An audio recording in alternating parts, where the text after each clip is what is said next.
आर्या श्रीमती दुलारी Singh college के YouTube channel पर आप सबका हार्दिक स्वागत है।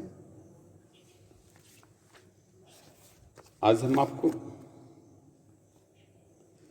डीएलएड फोर्थ सेमेस्टर में पेपर फर्स्ट आरंभिक स्तर पर भाषा एवं गणित की पठन लेखन तथा संख्यापूर्व संबोधन क्षमताओं के विकास के अंतर्गत विलोम, समानार्थी, तुकांत और समान ध्वनि वाले शब्दों को पहचानना और उनको पढ़ना, इसके बारे में हम आपको बताएंगे।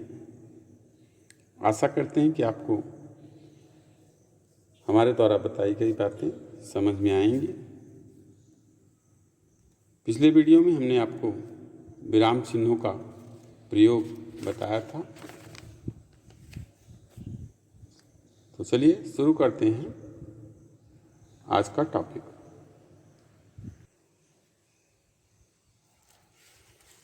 तो सबसे पहले हम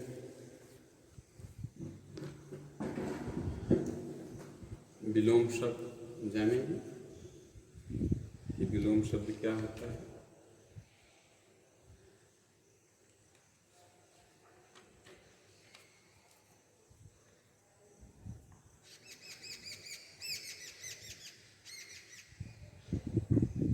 क्योंकि छात्रों को भाषा का रोचक ज्ञान और उसको प्रभावपूर्ण बनाने के लिए विलोम, समानार्थी, तुकांत, अतुकांत और समान ध्वनियों वाले शब्दों का ज्ञान अवश्य होना चाहिए। तो सबसे पहले देखते हैं विलोम शब्द। जब दो शब्द परस्पर विपरीत उल्टा अर्थ देते हैं तो वे एक दूसरे के विलोम कहलाते हैं। विलोम शब्दों को ही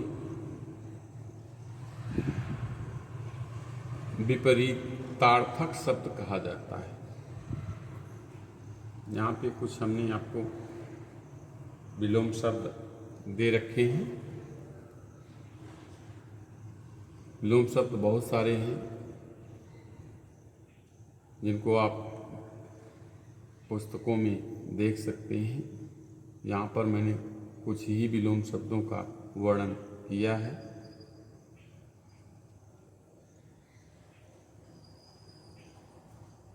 जैसे अधिक का विलोम न्यून, आगत का विलोम अनागत, अबल का सबल, अपना का पराया, आर्य का अनार्य, अंकुश का निरंकुश, अनुकूल का प्रतिकूल, आदर का निरादर, आरोप का प्रत्यारोप, आरंभ का समाप्ति, अर्जन का विसर्जन, असली का नकली, अर्थ का अनर्थ, आज्ञा का अवज्ञा, अबोध सुबोध, अल्प अति, आय व्यय,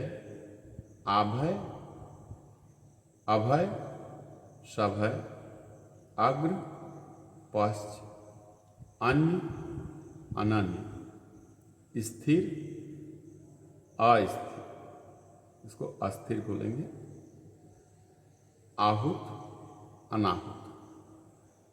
कुछ शब्द इधर भी हैं। आज्ञ विज्ञ, अर्य मित्र, आर्द्र शुष्क, अंधकार प्रकाश, अत्र तत्र, अघ अनघ, उग्र शांत, उच्च निम्न, अस्त उदय, साकार निराकार, आरोह अवरोह, ऐच्छिक अनैच्छिक, आसक्ति विरक्ति, खंड अखंड, क्लिष्ट सरल, अगम सुगम, आकृष्ट विकृष्ट, कर्कश कोमल, अदेह सदेह, कृष्ण शुक्ल, क्रोध क्षमा, ईर्ष्या प्रेम। तो ये सभी शब्द जो हैं वो एक दूसरे के विपरीत हैं और एक दूसरे के उल्टा अर्थ देते हैं। तो इन्हीं को हम क्या कहते हैं? विलोम शब्द कहते हैं। आइए आगे देखते हैं समानार्थी शब्द।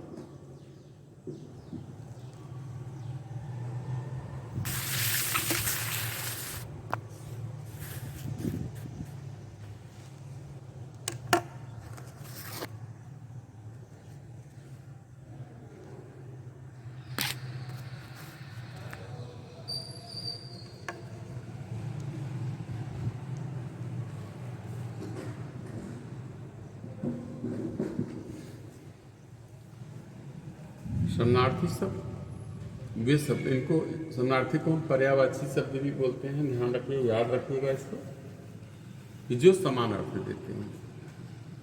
ऐसे शब्द जो समान अर्थ प्रकट करते हैं इन्हें हम समानार्थी शब्द कहते हैं। यानी सबका अर्थ लगभग समान ही होता है, एक जैसे ही अर्थ सभी देते हैं। तो वो सारे शब्द जो होते हैं वो समानार्थी शब्द कहलाते हैं। यहाँ पर हमने आपको कुछ समानार्थी शब्दों को दिया है। इसको पर्यायवाची भी आप बोलते हैं और बहुत सारी पर्यायवाचियाँ हैं, उनको आप अपनी पुस्तकों से या हिंदी का ग्रामर कोई बुक हो उससे आप समानार्थी शब्दों को और ज़्यादा देखेंगे। यहाँ पर कुछ शब्द हमने दे रखे हैं। जैसे उपवन है, तो उपवन का समानार्थी शब्द है बाग, बगिया, वाटिका, फुलवारी। एक विलोम शब्द, एक समानार्थी शब्द एग्जाम में जरूर पूछता है। यानी एक एक नंबर का प्रश्न या कभी कभी दो दो नंबर के, या एक नंबर तो 100%, एक विलोम, एक समानार्थी और एक समान ध्वनि, वो पूछता ही पूछता है। अब जरूरी नहीं है कि जो मैं आपको बता रहा हूँ यही पूछे, लेकिन पूछता है, हर साल पूछता है, हर बार पूछता है। और एक जो चिन्ह इसके पहले मैंने पढ़ाया था उसमें से भी एक दो नंबर के प्रश्न हमेशा बनते हैं। सिलेबस बहुत ही शार्ट है इसका, लेकिन क्वेश्चन जो है बहुत अच्छा बनाता है। और थोड़ा सा अगर आप ध्यानपूर्वक इस पेपर को पढ़ लेंगे तो आप बहुत अच्छे अंक अर्जित कर पाएंगे।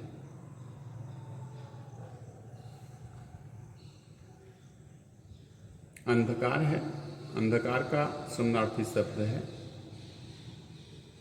तम, तिमिर, अंधेरा। अरण्य का है वन, कानन, जंगल।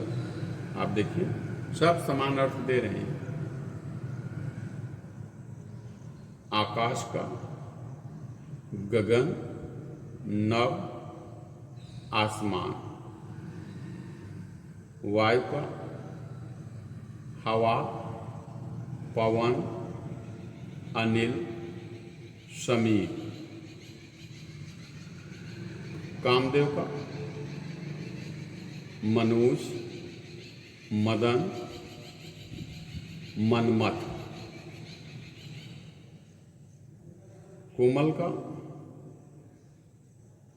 मृदु, नरम, मुलायम।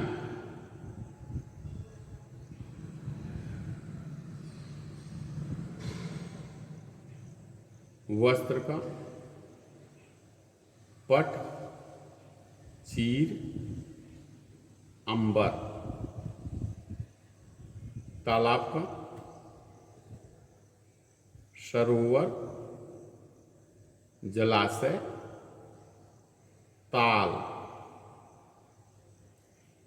नदी का सरिता, तरंगिणी, तटिनी। पक्षी का खग, अंडज, बिहग। पुष्प का फूल, कुसुम, प्रसूत। मोर का मयूर, केकी, शिखी। बादल का घन, मेघ, नीरद, जलद। रात्रि का रात, निशा, रजनी। समुद्र का सागर, सिंधु, रत्नाकर। आभूषण का गहना, अलंकार, भूषण। राजा का भूप, नृप, भूपति, नरेश। तलवार का कृपाण, आसी, करवाल। धनुष का कमान, कोदंड, चाप। पत्थर का पाषाण, पाहन, प्रस्तर। वृक्ष का पेड़, तर्म, बिटप। पृथ्वी का वसुधा, वसुंधरा, धरा, भूमि। और पुत्र का तनय, बेटा, आत्मज, नंदन। ये जो तनय है इसी का पर्यायवाची पिछली बार पूछा था शायद। तनय का पर्यायवाची क्या होगा, या तनय का पर्यायवाची है?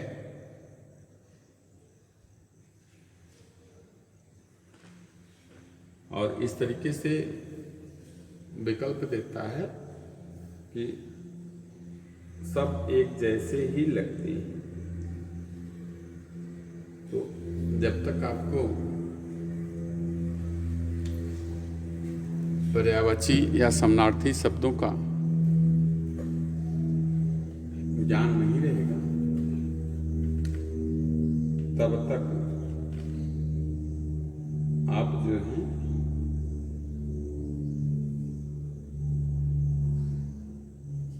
क्वेश्चन सही नहीं कर पाएंगे। तो क्वेश्चन सही करने के लिए आपको अधिक से अधिक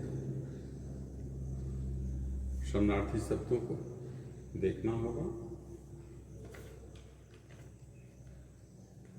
शरणार्थी शब्द के बाद आता है आपका तुकांत शब्द।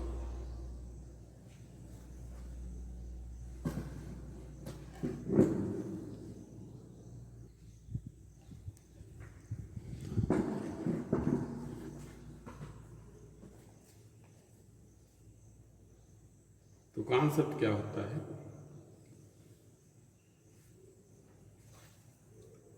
वह शब्द जिनके आखिरी स्वर सहित वर्ण को दोहराते हुए और नए शब्द बन जाएं,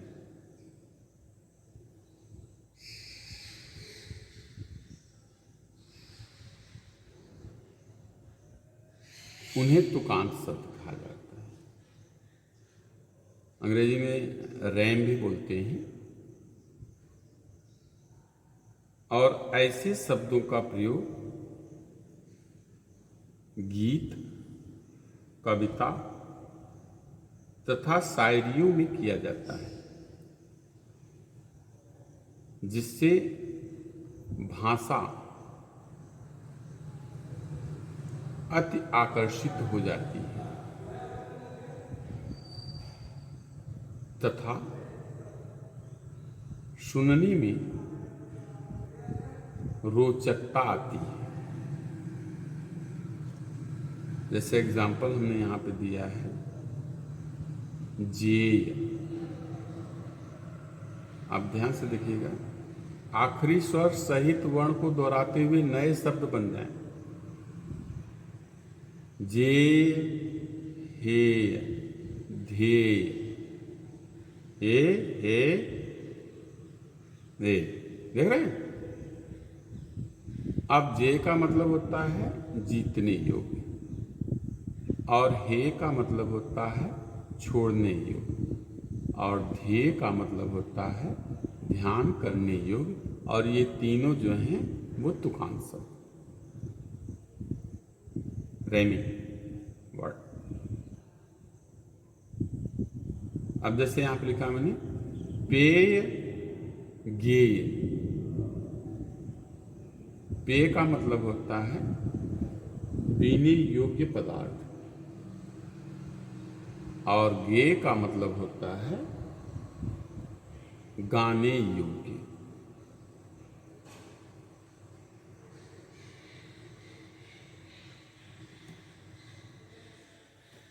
इसी की तरीके से बहुत सारे वर्ड हैं। जैसे एक वर्ड हम आपको बताते हैं, जैसे आली, साली, जाली। आली मतलब सखी और साली मतलब पत्नी की बहन और जाली मतलब जाल युक्त। तो आली, साली, जाली ये तुकांत हैं। जैसे दायक, नायक। तो दायक का मतलब देने वाला और नायक का मतलब होता है मुख्य अभिनेता। जैसे साला, माला, हाला। साला विद्यालय, माला पुष्पमय हार और हाला विष या जहर। जैसे दानी, पानी। दानी का मतलब दाता और पानी का मतलब जल। जैसे गायक, लायक। तो गायक का मतलब गाने वाला और लायक का मतलब योग्य। तो ये कुछ तुकांत शब्द थे। आगे देखते हैं अतुकांत। यह कविता या छंद जिसके अंतिम चरणों में तुक या काफिया न मिलता हो अतुकांत कहलाता है। आधुनिक कविता का लय तथा संगीत प्रधान एक रूप जिसमें ना तो छंद शास्त्रों की नियमों का ही पालन होता है और ना अनुप्रयास या तुक ही। अब इसके बाद में आता है समान ध्वनि वाले शब्द।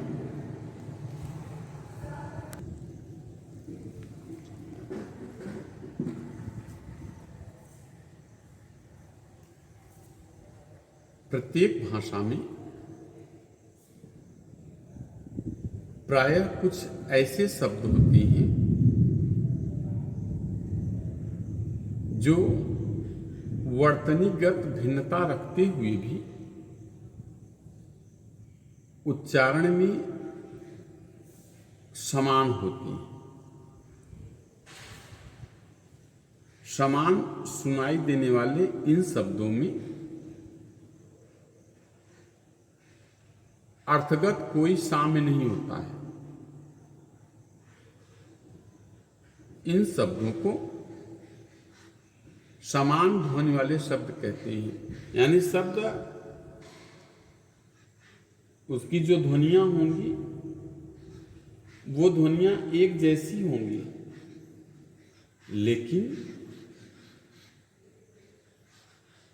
उन शब्दों का जो अर्थ होगा वो अर्थ बिल्कुल ही अलग होगा, लेकिन उच्चारण में वो समान ध्वनियां ही उत्पन्न करेंगी। और असावधानी के कारण छात्र जो होते हैं वो इन शब्दों का प्रयोग एक दूसरे के स्थान पर कर देते हैं, जिससे क्या होता है कि अर्थ का अनर्थ हो जाता है। यहां पर हमने कुछ समान ध्वनि वाले शब्द दिए हैं।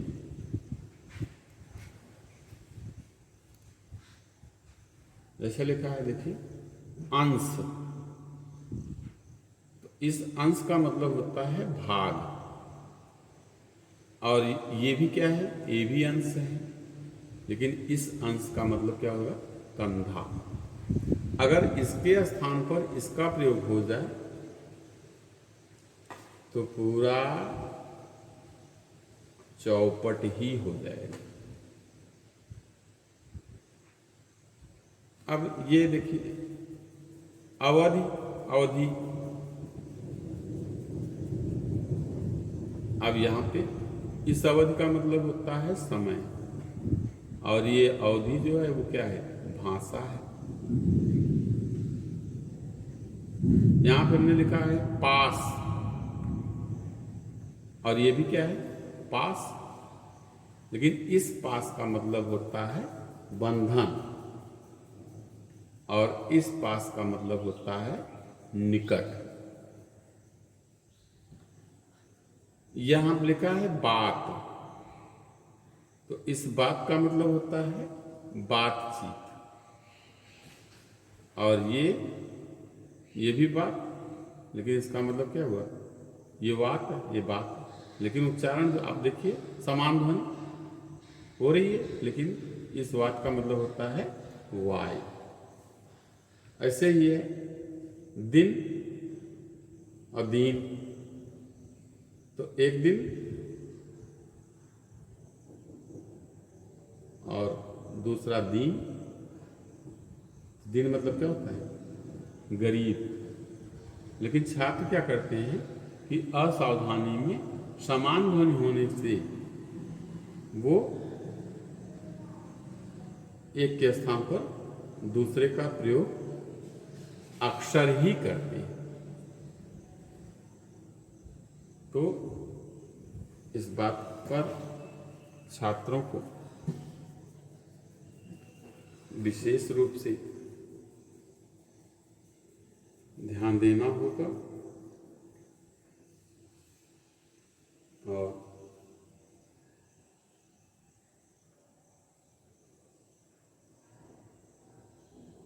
अन्यथा वो अर्थ का अनर्थ, क्योंकि हिंदी भाषा में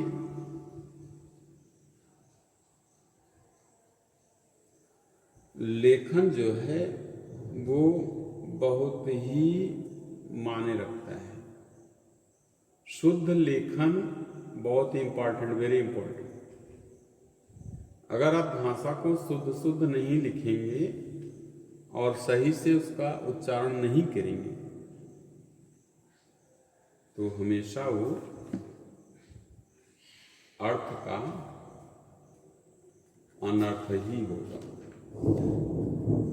तो आज बस इतना ही। अगले वीडियो में हम आपको लिप संकेतों, अनुनासिक ध्वनियों के लिप संकेतों, स्वर, व्यंजन, मात्रा और संयुक्त वर्णों के लेखन का ज्ञान चैप्टर पर हम चर्चा करेंगे।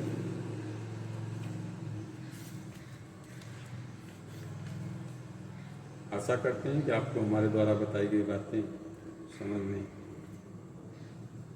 आएंगी और चैनल को ज़्यादा से ज़्यादा आप सब्सक्राइब करिए, वीडियो को ज़्यादा से ज़्यादा लाइक करिए, शेयर करिए और जो भी बातें आपको न समझ में आए उनको आप कमेंट के माध्यम से दर्ज कर सकते हैं। तो मिलते हैं हम आपसे अगले वीडियो में, तब तक के लिए धन्यवाद।